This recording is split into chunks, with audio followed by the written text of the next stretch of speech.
Assalamualaikum warahmatullahi wabarakatuh. Nama saya Nazla Fatihah Nur Fauzia dengan NIM 120201118 dari kelas PI 4D. Sedikit memaparkan mengenai motivasi belajar.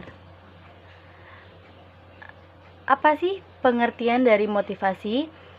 Secara etimologis, kata motivasi berasal dari kata motif yang berarti dorongan, kehendak, alasan, dan atau kemampuan.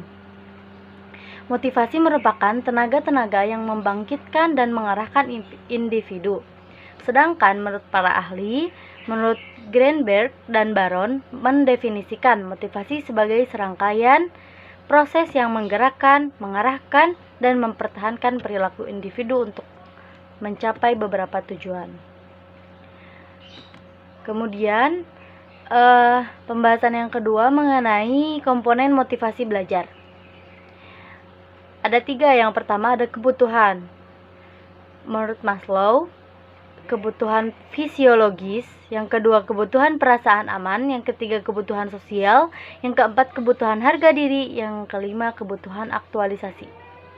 Sedangkan menurut MC Silan, ada 3 kebutuhan. Yang pertama, kebutuhan kekuasaan, kebutuhan berafiliasi, yang ketiga kebutuhan berprestasi. Sedangkan menurut Frederick Herzberg, ada 2, yakni yang pertama kebutuhan menutup kekurangan, kebutuhan pengembangan.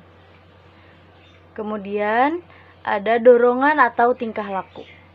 Komponen dorongan atau tingkah laku merupakan kekuatan mental yang berorientasi pada pemenuhan pencapaian tujuan atau tingkah laku yang digunakan sebagai cara atau alat agar suatu tujuan bisa tercapai. Terus komponen selanjutnya yakni tujuan. Tujuan berfungsi untuk memotivasikan tingkah laku. Tujuan ialah hal yang ingin dicapai dalam mengarahkan tingkah perilaku. Adapun jenis-jenis motivasi ada 4. Yang pertama ada motivasi primer dan motivasi sekunder. Yang kedua, motivasi tunggal dan motivasi bergabung. Yang ketiga, motivasi intrinsik dan motivasi ekstrinsik. Dan yang terakhir, motivasi mendekat dan motivasi menjauh.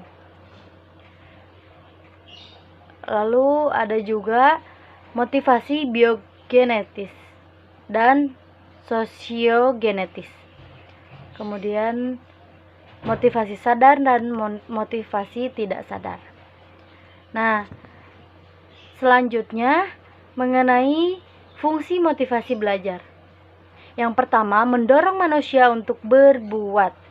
Nah, yang kedua, motivasi belajar itu berfungsi untuk menentukan arah perbuatan, dan yang ketiga, berfungsi sebagai menyeleksi perbuatan. Mungkin itu saja yang dapat saya sampaikan. Kurang lebihnya mohon maaf. Wassalamualaikum warahmatullahi wabarakatuh.